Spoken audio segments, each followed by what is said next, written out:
I'm the program manager here at the Charleston Digital Corridor. This morning we are here to talk about the top 10 things holding back your product growth. So I think we could all use a couple of insights on that, and we really appreciate having Don Stoda here. Comes from an extensive background, formerly at IBM. Well, that was like my Way first we job. go. We'll look at the whole history. Most recently, I was director of product management at Boomtown, and now I have my own consultant firm called SearchPath, where I help companies with product strategy, product management, product execution disciplines. Okay, so you're in good hands. And enjoy. Thanks, everyone. All right, so let's get started. Thanks for joining this morning. I think I've actually met everyone here. I want to stress that I want to make this a interactive session. I think I mentioned it to you. The last thing I want to do is be up here talking to a silent room for an hour or so. A lot of the items that I think I'm going to put up here are going to resonate one way or the other with certain folks. It's a short list. There's probably things that I'm missing. So I really want opinions to be voiced, and let's just make this a discussion because it will be valuable, more valuable for everybody, myself included. Just a little bit about SearchPath. I kind of mentioned briefly that SearchPath is a software product growth consultancy. We basically help with all aspects of product strategy, product management, product execution disciplines, primarily helping the small software company kind of get through that stage where they've had some initial success, and now things are starting to get a little bit complicated, a little bit, lots of opportunities emerging, focus is getting a little fuzzy, and really helping those companies to kind of graduate past that level and break through that barrier. But we can pretty much help any size company with any of these disciplines. My background, I come from early in my career, I was a software engineer, started at IBM, but since then I've kind of gone into this product management career path. Here's some of the companies I've worked for. Like I said, most recently I was at Boomtown, about 2.5 years as the director of product management there. I came in there and started the product management group, and we grew that team during a pretty rapid growth period. And this is just an example of kind of the different areas that we can help with, starting with focus, and you'll see that a lot of the things I'm going to talk about today have to do with this stack. So focus all the way up through success measurement. All right, so top 10 things holding back your product growth plus 3. So I've got 3 runner-ups. It was really hard to shorten it to 10, so I added 3 freebies. We'll start, and nobody really likes, so one thing I'll say about this is everybody likes the top 10 list. There's more drama to that. The order of this list is definitely debatable. I would say for me, my top 2 are my top 2, and I'd go to the mat on those, but the rest of them are definitely debatable. So starting out, third runner-up is getting dragged around by the competition. So how many of you have gone through this situation where you spend a lot of time on a new innovation, you're feeling really good at this, Okay, so how many of you have actually experienced the situation where you spend a lot of time on your strategic product plan, got your focus, everybody's ready to roll, you're working really hard, and then your competition comes out with something, and so all of a sudden the plan's kind of thrown out the window. Has anybody gone through that? Okay. So really, another thing about these items, another thing about these items is they're pretty simple, and every one of them you're going to probably be like, well, I knew that. That's pretty straightforward. But the point is, are you doing it? It's really easy for something like this to get away from you, and it's really easy for something like this for you to actually just start. All of a sudden, your strategy is following what the competition is doing, and you're completely distracted. And for a small company, it can be debilitating because you only have so much bandwidth. And if you're not focusing and really narrowing in, okay, this is our plan, this is what we're going to do, and you're distracted, you're going to waste a lot of time. So the problem, obviously, is just getting too distracted, You're not making the best use of your resources. You've spent all this time on your plan. So, my advice there is don't get distracted by the competition. It's really good to know what the competition is doing. I actually err on the side of I don't care what the competition is doing. I really don't. But you know what? I would say, okay, be aware of the competition, but stay true to your plan. Put your head down, focus, and execute. I can relate to that. The one thing we found is, I went through a point in time where we were listening to people who didn't buy our software and listing those features and trying to build the top 10 or the top few out of those features into the product. The problem was those weren't our customers. So what we learned is, we ended up building features that nobody used, and that we're actually having to deprecate out of the software now. And the better thing to do, I think, is to listen to your existing customers, because there's always more of them. It seems like the market is small, but a sales loss is not necessarily a bad thing, but keeping your current customers happy is good, because there's always more. Absolutely. And I'm not saying that you never, there's always an exception to every rule. So it may be the case that the competition does something, and it really does heavily impact your strategy. But in that case, think really hard before you go and toss your plan out the window. Because you do this enough, and it's fatiguing for the rest of the team, and next thing you know, you're just kind of drifting. Anybody else have anything to add to that one?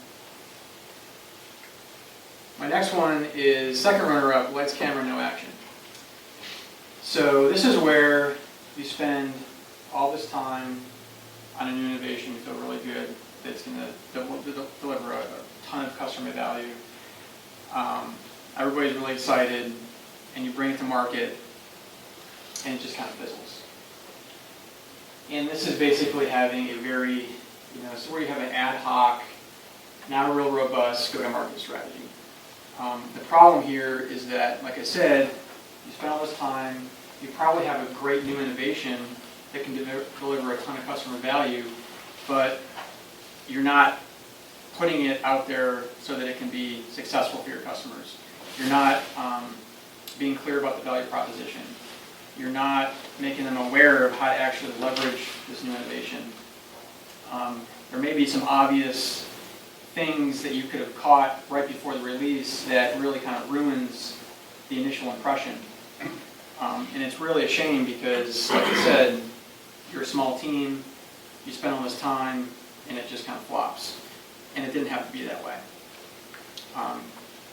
So, my recommendation here is making sure that you have a robust go-to-market strategy. As you grow, your velocity of innovation that you're bringing to the market is going to increase. And so you can't afford to, every time you have something new, to kind of cobble together, okay, this is how we're going to do it. You really need something that's repeatable. One thing that I always recommend is having a really goal-oriented beta program right beforehand. And not to say that the beta program is kind of the last gate as far as getting the market feedback. You should be doing a lot more market validation up to that beta program. But what the beta program can do for you is it can help you collect some really good stats on the areas you're trying to impact. So let's say you have a beta program with like 50 different clients. You can start to collect data and information and feedback on how you're actually impacting the things you're looking to impact and use those numbers in your marketing. You can also collect client testimonials, which are huge drivers of adoption for new things. If your clients hear that some of the other clients are getting this new value from something and their world is being made a lot better, they're going to want to use it.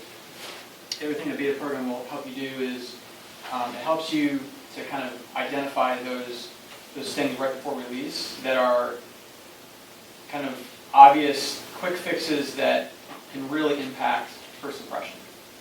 So I think the beta program this is like a small test to be like, all right, here's what our target actually does care about. We're trying to market or the product. So let's focus on that in our communications when we launch it. Yeah, so being clear about the value proposition and, okay, how is this exactly going to help you in your world, customer? And here's exactly how to go leverage this, so that they're equipped to actually take full advantage of it. But what I mean about the goal-oriented beta program is, let's just say that you're launching some innovation and you're trying to increase daily engagement on something. Let's say it's a CRM.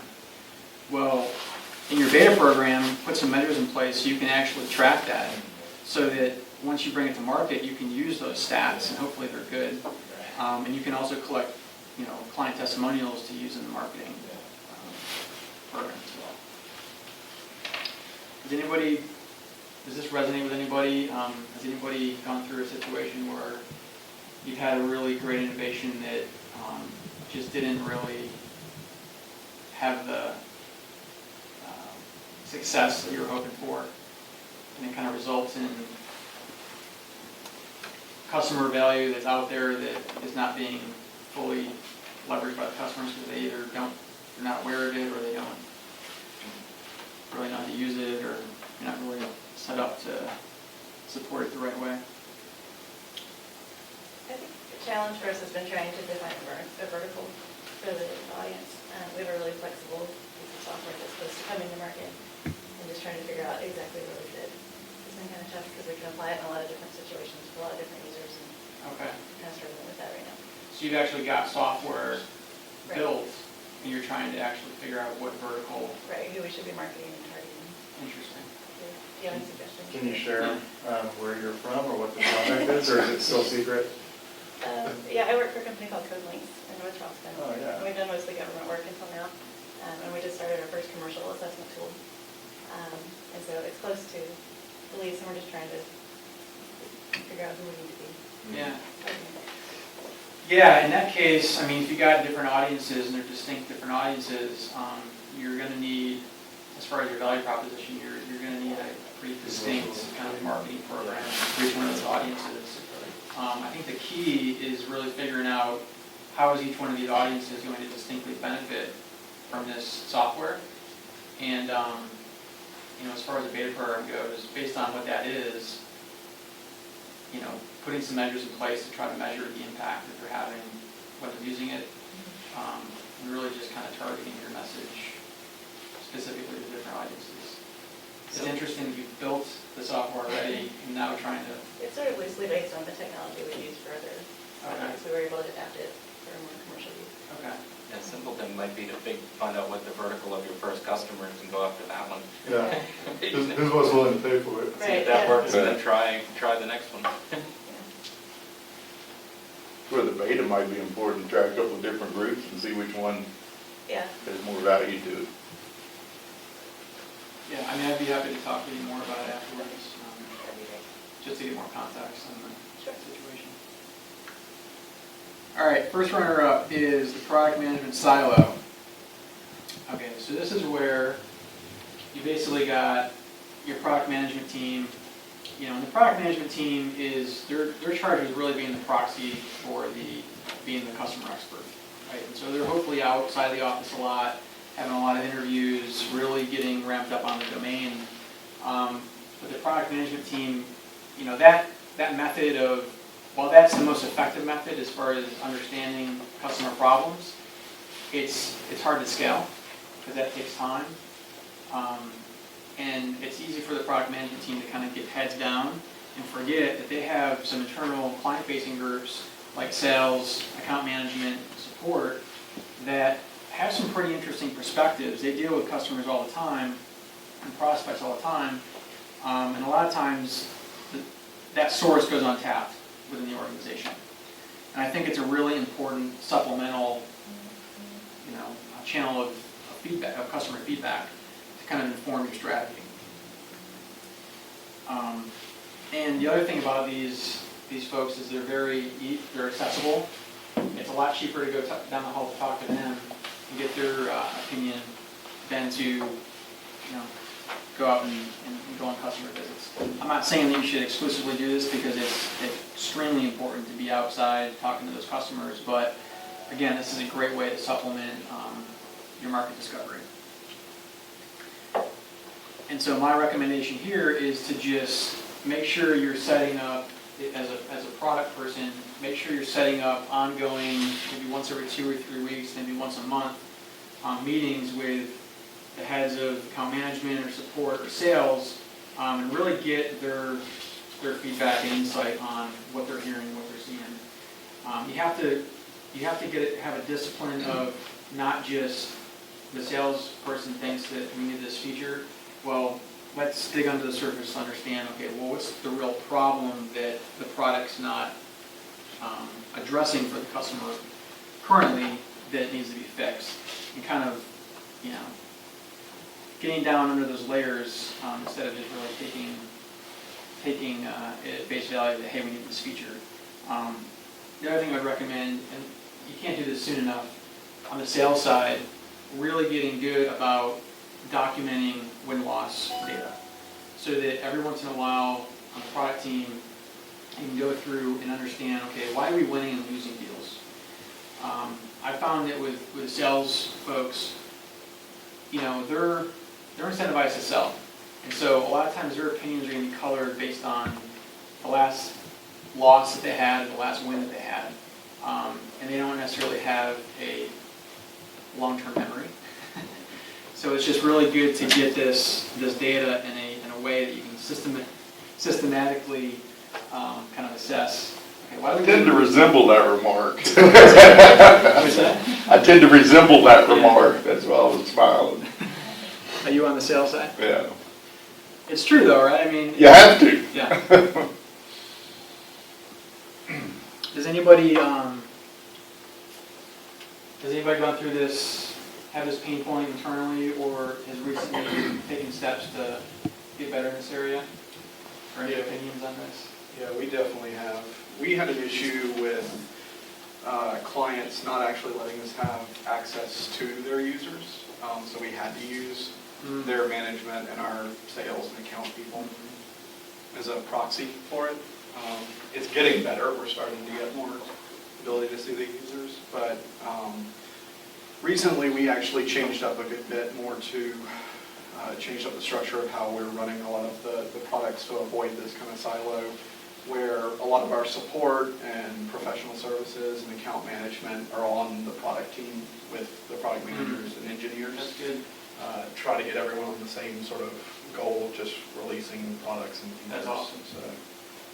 So far, that's been a really good change. So. Yeah, that's a great point too. I worked for a company a while back where, our customer base were Fortune 500 companies, and the end users for a lot of our software were, staff level folks, and it was actually really difficult to kind of get interviews scheduled with those people, because you kind of had to work through these Fortune 500 executives to get down to these people.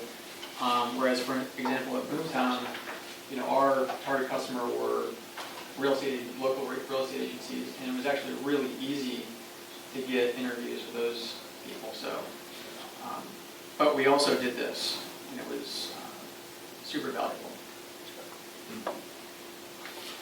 All right, so now we're getting into the top 10. The Swiss Army knife strategy. So this is actually a product on Amazon. I think it's a joke, because I don't know why. If you read the product page, it's a bunch of jokey comments and stuff. So I think it's a farce, but I'm surprised that Amazon kind of lets something like this go on. But anyways, so does anybody have a Swiss Army knife? Has anybody tried to use? Does it have scissors on it? Oh, yeah. How good are the? They're great for cutting my fingernails. Thank you. Yeah. How good are is there I don't know, how good is the knife? So it's in my desk drawer, Yeah. and it comes out Yeah. twice a year. Is it fair to say that? You should clip your It's nails got a off. lifelong warranty. Lifelong warranty. I mean, they're cool, they're useful. I mean, there's a certain market for the Swiss Army knife. It's got a bunch of stuff on it I don't need. Bunch of stuff that you don't need, and each one of the tools is probably not the best one that you've used, right? Right. So that's kind of my point. Feature glut. Yeah. Broadening your functional scope too quickly, trying to be everything to everybody. it's really easy to fall into this, and coupled with the following the competitive activity, this becomes this like monster. The problem is, as you add features, you're adding a lot of new overhead, not just in validating and designing and developing short term, but over time. You're broadening your scope of responsibility as far as support. And honestly, what typically is the case is that you've got a particular scope that you're serving, and you probably got a long ways to go to make that scope actually really awesome before you should be broadening into other areas. And your current customers are going to be much more satisfied if you're awesome in like one or two areas as opposed to being just mediocre across the board. So, this is just kind of a rule of thumb. 80% bandwidth should be spent on existing scope, 20% on new functionality. This is something that, being in the product management field for almost my whole career, something that you're constantly fighting. Especially at like the executive level, where new features, new cool stuff, like that's fun. But at the end of the day, really think about what's going to drive the most customer value. And I bet if you really think about that, it's not broadening your functional scope. It's about getting better at what you currently do. I think with software as a service, that's a little easier to do. I saw a lot of PC installed products, and the best way to make money is to release a new version with new features. Okay. Because existing customers will buy. Yeah. Joel Spolsky Yes. started Stack Overflow. Yes. He said, everybody says, well, I only use 20% of the features in that software, like Microsoft Word, let's say. Mm-hmm. But everybody uses a different 20%. Yeah. It's true.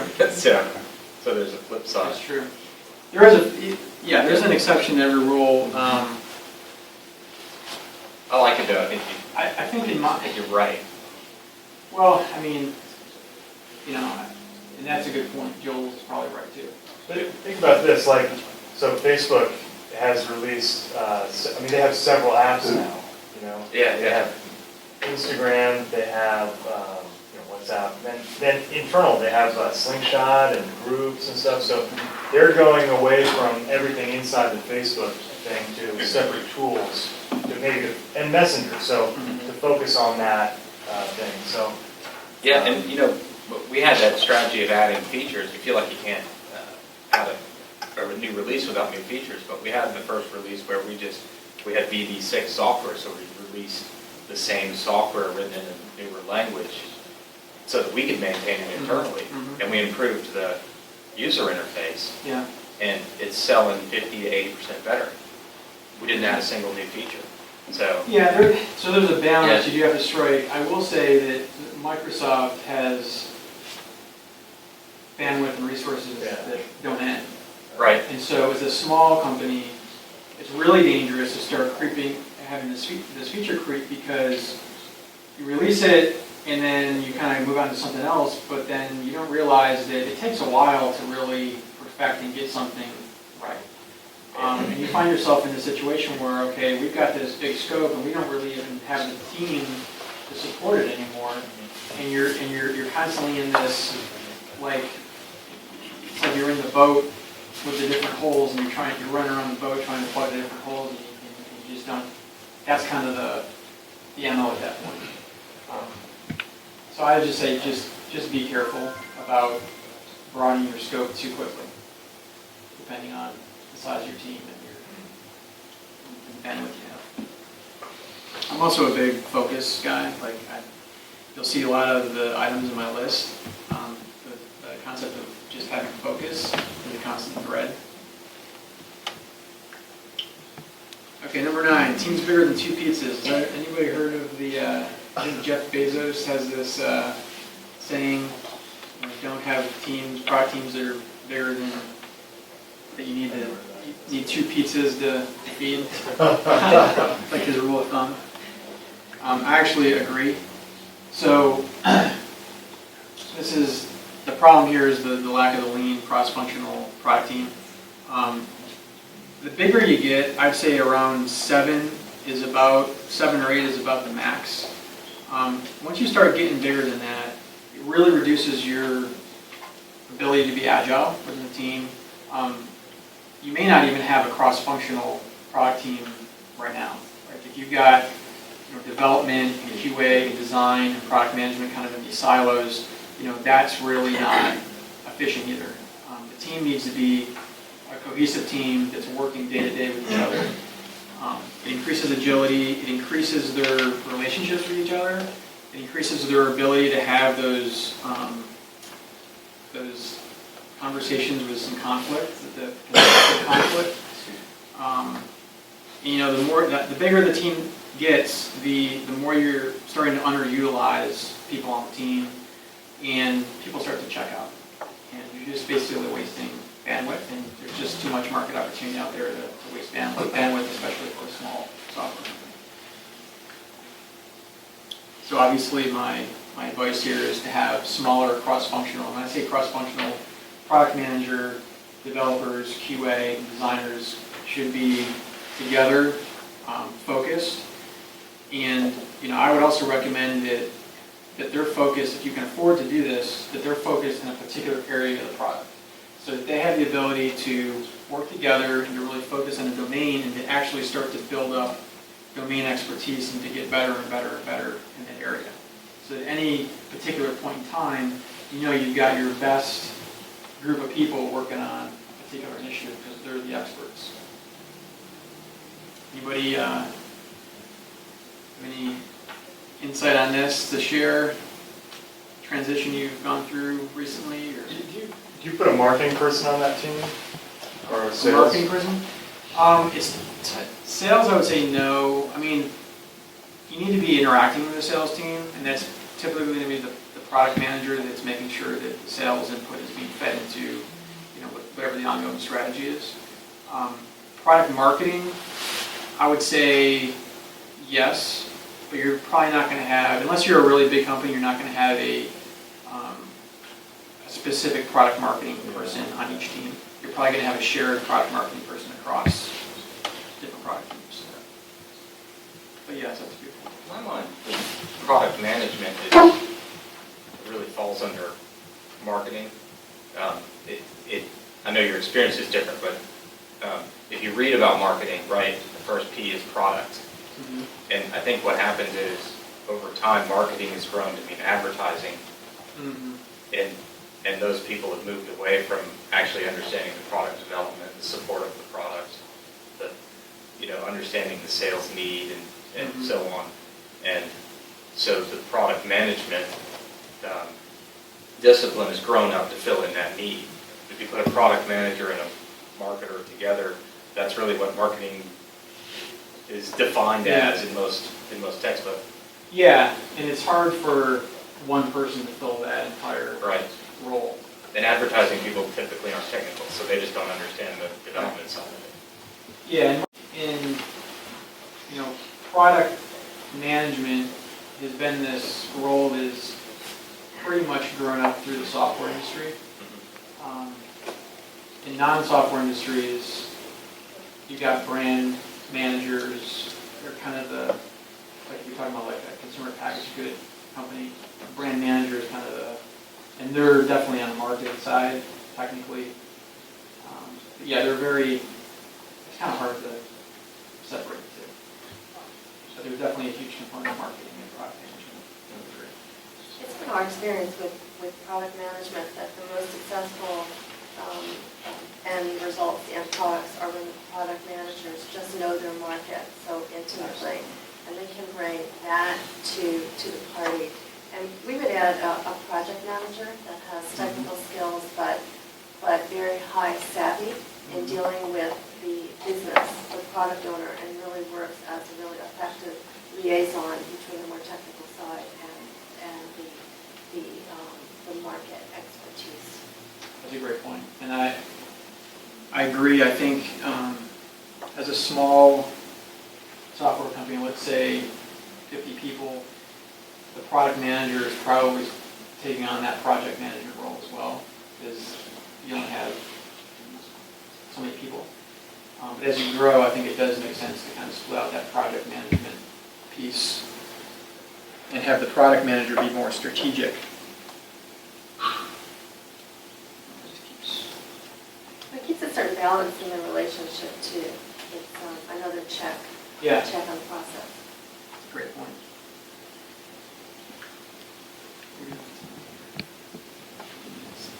All right, so this kind of gets to your point about domain expertise. Really need domain expertise on the product side. What I've seen in my experience is, companies will start with some co-founders that probably have all the domain expertise, and they're probably serving as the product management role if there is one early on. And the team starts to grow, and they start to hire people, but the team is still relying on these co-founders to be like the domain experts, and they're not taking on that kind of responsibility. And it's just so critical, especially on the product management side, to have that domain expertise to really understand the biggest problems of your customers and really understand their world. And if you don't have that, then you've really got a bottleneck in the company as far as, because that kind of drives all your strategy. And so my recommendation is, and it's hard because it's hard to find product managers in general. But if you can, I'd sacrifice a little bit of experience for some deep domain expertise on the product management side. And if you can find developers and even designers that have that domain expertise as well, it's huge because it's something that you can't short circuit. You can't you can only accelerate your ramping up into a domain so fast. It takes experience. And if you can find people that have that prior knowledge, you're going to really set them up for success faster. Anybody have anything to add to this one? Pretty straightforward. I actually wrote a blog post on my site. It was called the Top 10 Characteristics of a Great Product Manager, and this is like my number 3 item on there is domain expertise. Number 7, ad hoc opportunity assessments.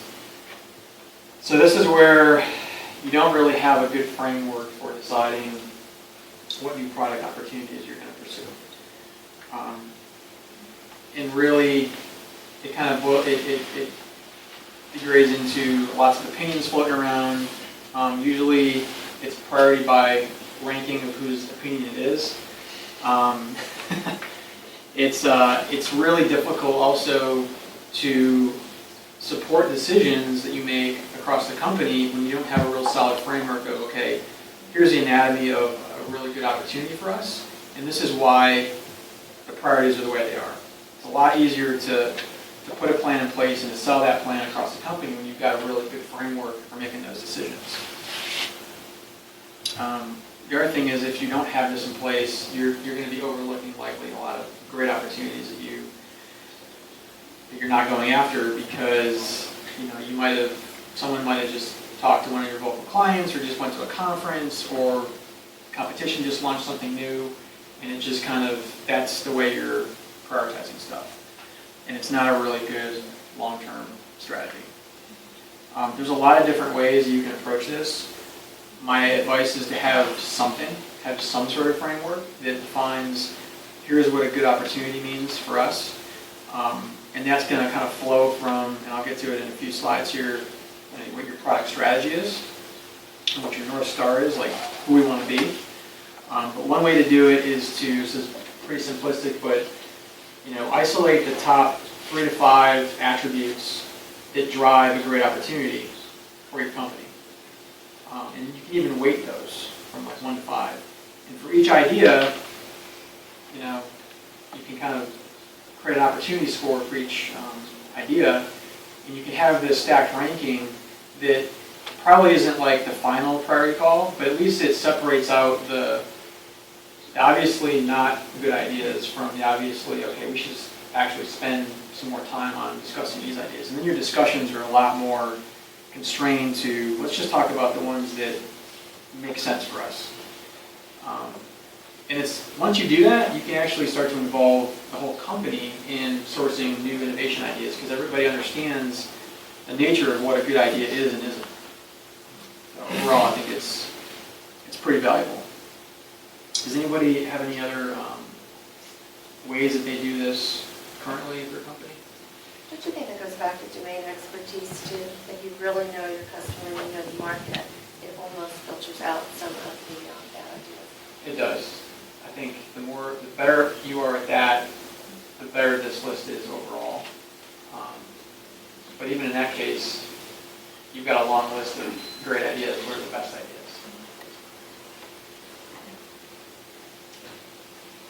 Anybody have another technique for kind of opportunity assessment?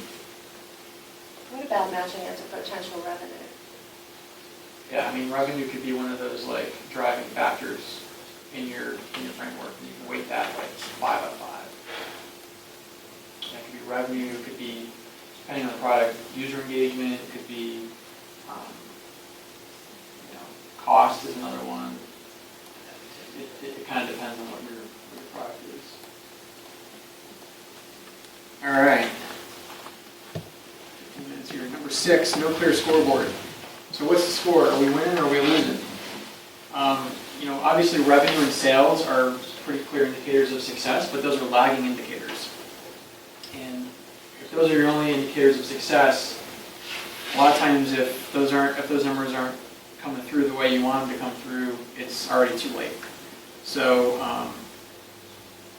I would highly recommend that, depending on what the product is and what you're trying to impact with that product or set of features, you really think hard about what are the leading indicators of customer success for this area of the product, for this product, and to have a way, have a handful of KPIs that you're able to gather on a day-to-day, week-to-week, month-to-month basis. So you've got the ability to have a public dashboard that not only the product team can see, but the whole company can see it. It really increases clarity across the team on what constitutes success. It also helps to create trust across the company, especially the leadership team, that they know at any point in time how things are trending, instead of having to wait 3, 6, 12 months to really see how something pans out.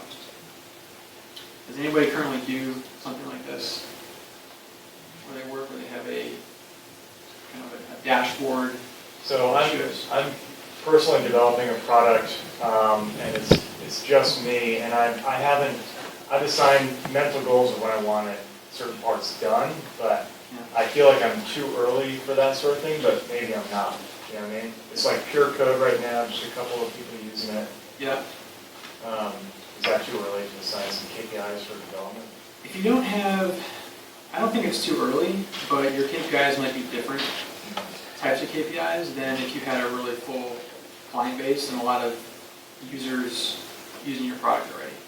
So in the case that you're a SaaS company and you can release some update, and you've got like several thousand users using it, let's just say your Facebook, and you release something new. Well, if you got the KPIs and measurement in place, you can tell pretty quickly whether that is having a positive or negative impact to your users based on engagement, is it what kind of user behavior. But if you don't have a lot of usage, the KPIs you're looking at are probably going to be a little bit different, maybe more qualitative. Yeah. You might look at, see if you can figure out a measurement of how successful those customers are. Yeah. And try to increase that. Then you're at least building something they would want, need. I mean, even in a small user base, just user engagement, how often they're using the product, it's going to give you some indication. Rob, I would start with, what's the ultimate goal? What you're trying, the ultimate value you're trying to give them, and then work backwards from that. So if that's the ultimate goal, what's the driving what's the closest driving factor, and then behind that, what's the driving factor of that factor, and then you can kind of back into what are some KPIs that make sense. Yeah, okay. That's good. The other option is, it's always great to be able to look at like something like Google Analytics and to see user behavior, but you can also approach it with in qualitative ways too. So, for instance, surveys.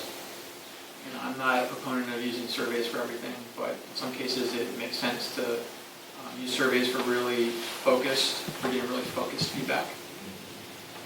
It just kind of depends on, but we can talk about it more than like.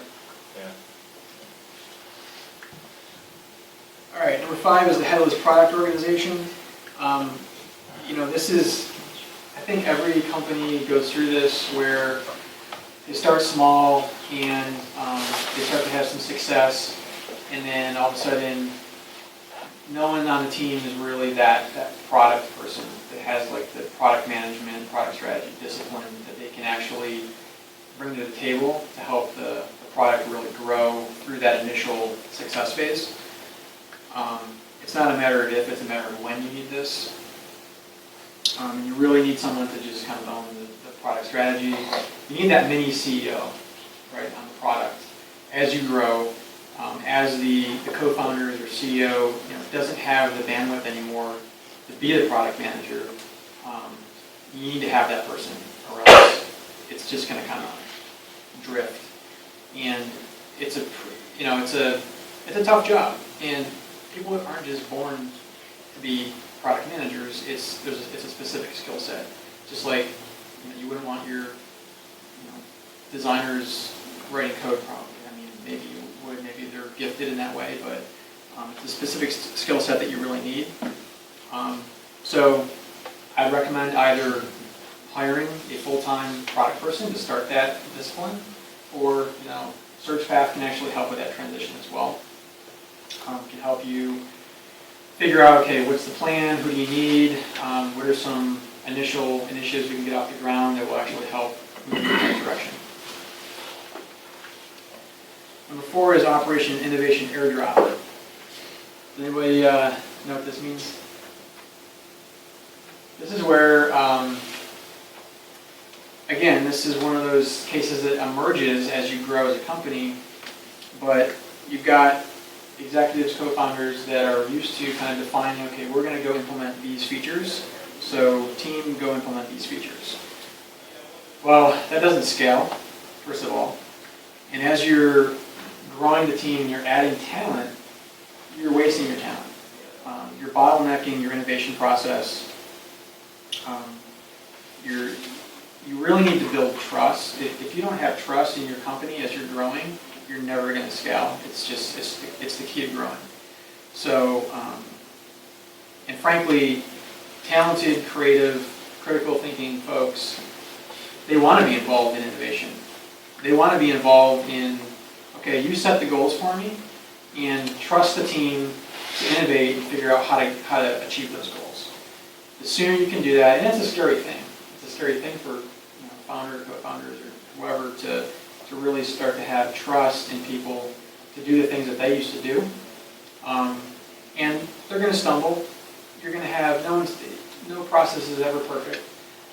But if you don't do this, you're not going to be able to scale, you're not going to be able to grow.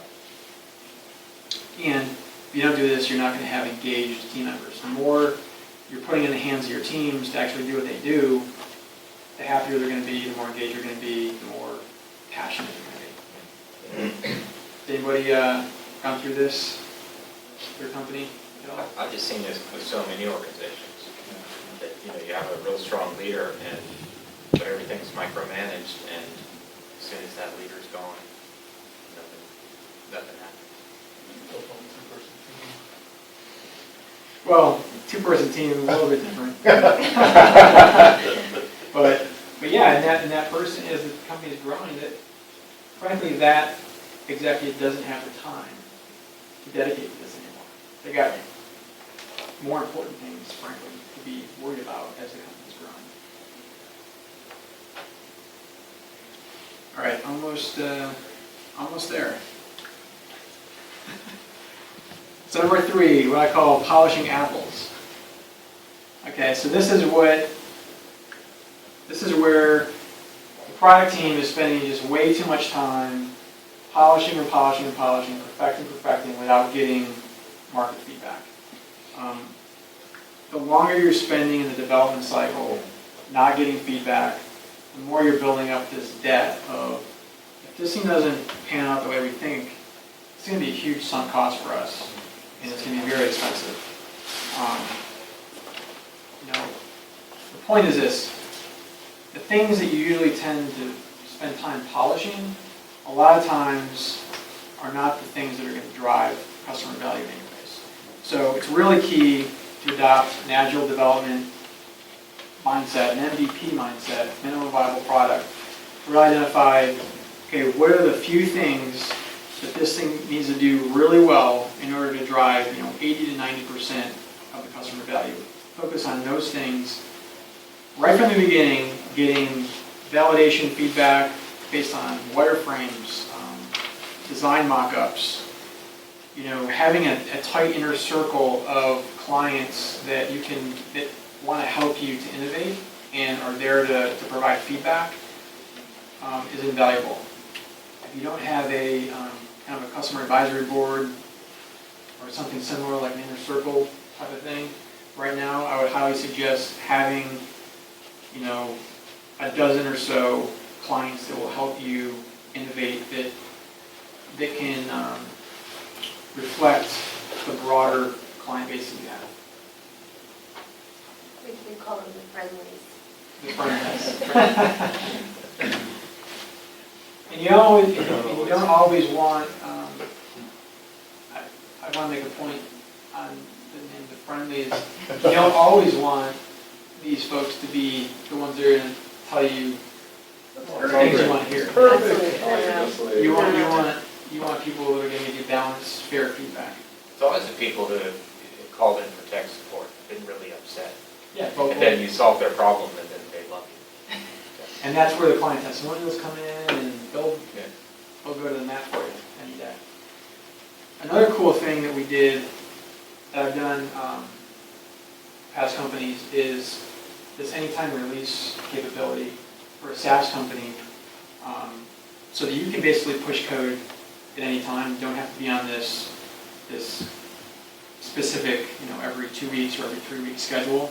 And also having it so that you can turn on specific functionality by client or by user helps immensely in this area, so that you can actually give, a dozen users or a dozen clients access to some new, beta or pre-beta functionality without having to spin up a new environment. It really makes things efficient. Any other thoughts on this? With the, getting the feedback fast, we actually have done a couple of times. There was actually a talk, I guess, not even a year ago here, from Google Ventures on one of their design systems, where they'll do like a week or two process of rapid prototype, get user feedback, actually sit with users, watch, see what's actually the most important features of something, and then really kind of focus in on that. And we've used that a couple times on internal projects that have been really useful to get this feedback fast, so without having to have more than a couple of people involved. So you're using the internal people as proxies for the end users, or? Yeah. Since we don't have direct access to a lot of our ultimate users, we use internal people. And in some cases, we're building a tool that's also internal to our company, so they are the actual users in some other cases. But And so it's worked out.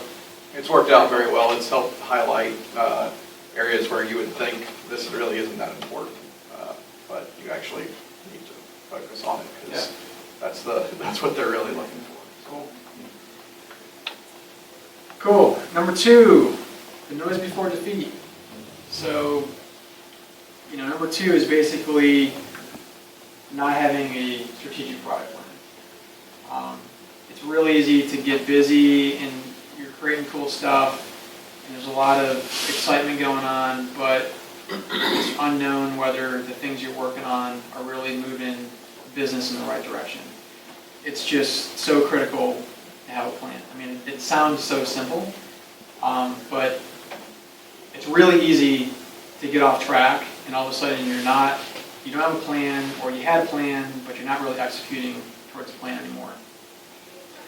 The momentum of the market will get you. I mean, this is a pitfall of a small software company, or small company in general, that is having success.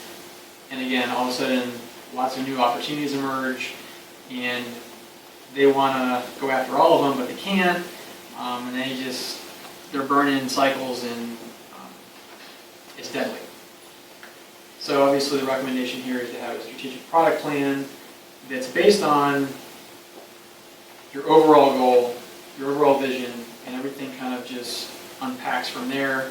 What are your major drivers of that focus, and what are the measurable goals that you can kind of track to make sure that you're achieving your top level goal? It's a really simplistic definition. It definitely takes time to come up with a really good strategic product plan, but it's worth its weight in gold. Anybody have experience working at a company where there wasn't a real good plan in place, and things were just kind of going sideways, and were a bit messy? Yeah, busyness is like, to me, if you're at a company that simply values long hours, you're going to act busy. But if you're at a company where the hours aren't as important as progress, then you won't have as much of the busyness thing. You're going to cut to the chase a lot more frequently. So I think it's a cultural point here. Yeah. And just having ways to measure your success. Like, are you getting closer to the goal or not? It takes humility to look at some of those numbers sometimes. It does. Yeah. And then number one is the foundation of everything I just talked about. It's having that North Star. It's having that one very clear, simple vision for the whole company to follow, as far as this is who we want to be. This is what our identity is.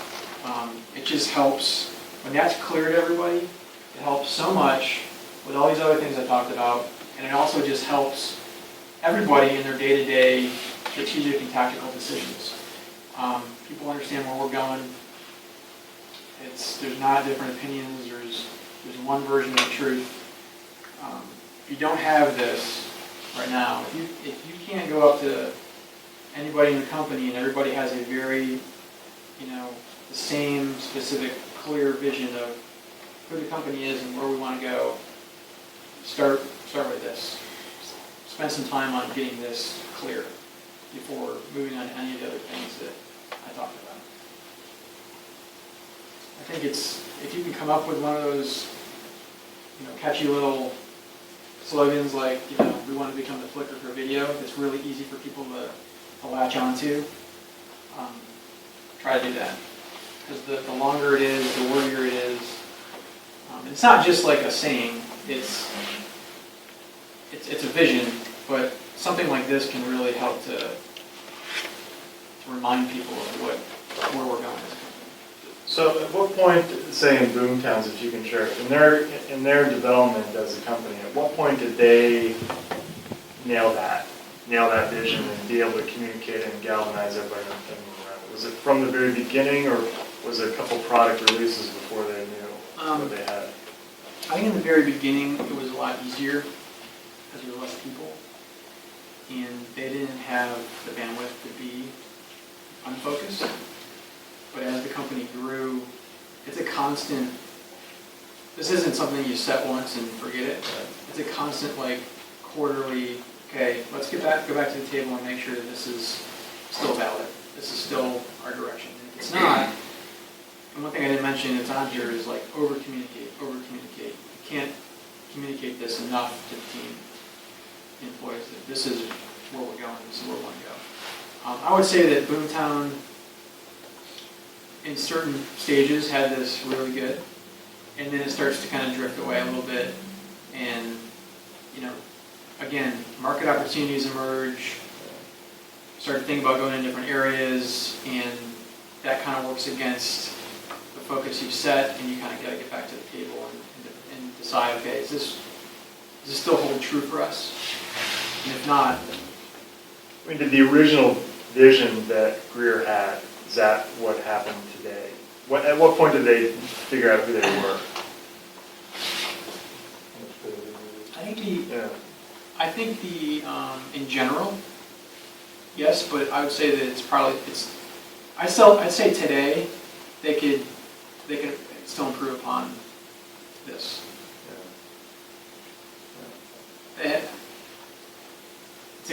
Like I said, it's a constant, it's not like a one day, like let's get together and figure this out and then we're set for a year. Hopefully you are set for a while, because you don't really want to change this much. But you still have to go back to it and make sure that this is still who we want to be, and the things that we're doing aren't counterintuitive to this.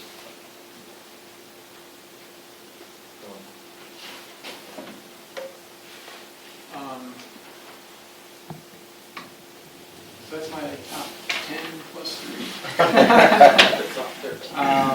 And real quick, the things I just went through, I kind of bucketed into focus, strategy, and execution. I kind of talked to you different pain points. These are the kinds of things that SearchPath can help companies with. And these are some of the distinct roles that we can play. The product management shepherds, one I mentioned, where we can come in and really help you figure out how to integrate the product management discipline into the company. But we can also serve these other smaller, more focused roles as well. So a question for you, you're a relatively new company. Yep. What are the challenges that you have in dealing with these small companies who you've been hired to help? Some of the challenges that the small companies are having. No, that you have actually moving them forward in the areas. Sometimes the companies will identify a problem, and then they struggle with actually accepting the help that they've hired to bring in. I think that's a good point. It's really difficult to convince somebody to have a problem.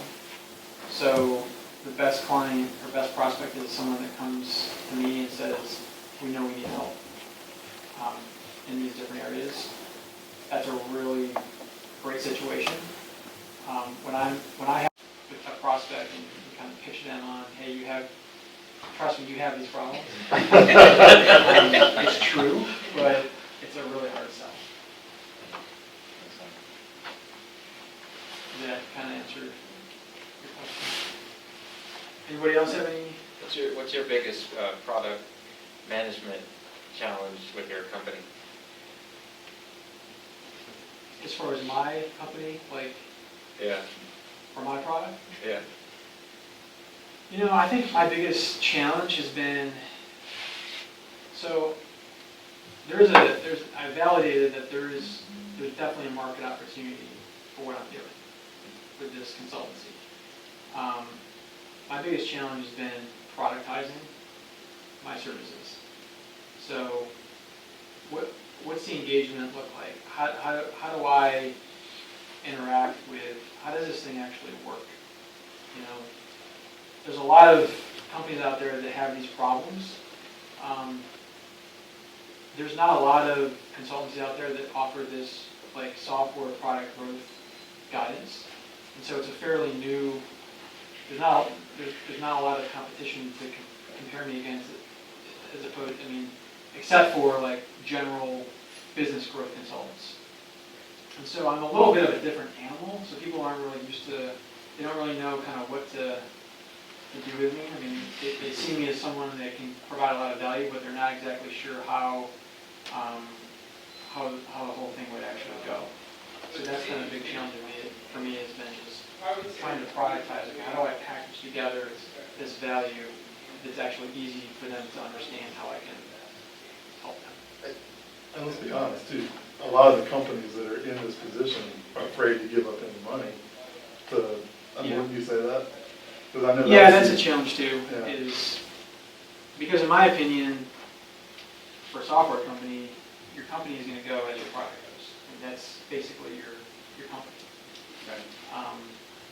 And it's, a lot of people don't realize that it's such a vital, if you don't figure this out, you're not going to grow, you're not going to succeed. You either need to do it by hiring somebody internally to own that responsibility and to do it, or you need to have someone come in and help you figure out how to do it. I'm in a position where I absolutely see your value, but I have no way of paying for that value right now. Hey, you work on commission? Do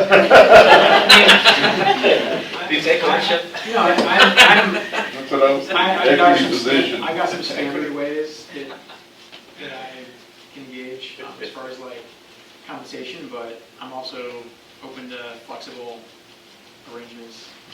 I mean, Hank and I know each other. So. Well, I'm hoping we're gonna have a good, long relationship. No, seriously. I mean, I have a passion for helping. Like, that's the reason I'm doing this, because I have a passion for helping small companies grow. I really would rather be, helping the small company. And I understand some of the financial challenges. It just kind of goes with the territory. So it's something I feel like it's a problem that can be worked out. Thanks, Tom. Yeah. Very helpful. Thank you guys for being so interactive. Yeah, I would say probably the most interactive group we've had, so. Yeah, awesome.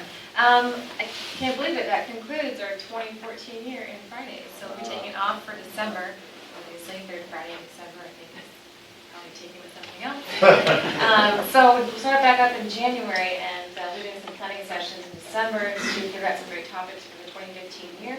If you guys have anything in particular that you would want to hear about or learn about, or if you know someone great speaker or yourself, please feel free to email me any great ideas, because I'll be kind of planning out all of 2015. It's fun, so we'll be busy. But thinking in January, we'll probably get back to a code talk, talking about some great new hot topic in code. So stay tuned for that. Check out our new website if you haven't already. It's pretty awesome. Thank you. Definitely. Joe Bryan at Sign Labs. He's next door at S2. He's done a couple of our websites, including the CHS Code Camp website.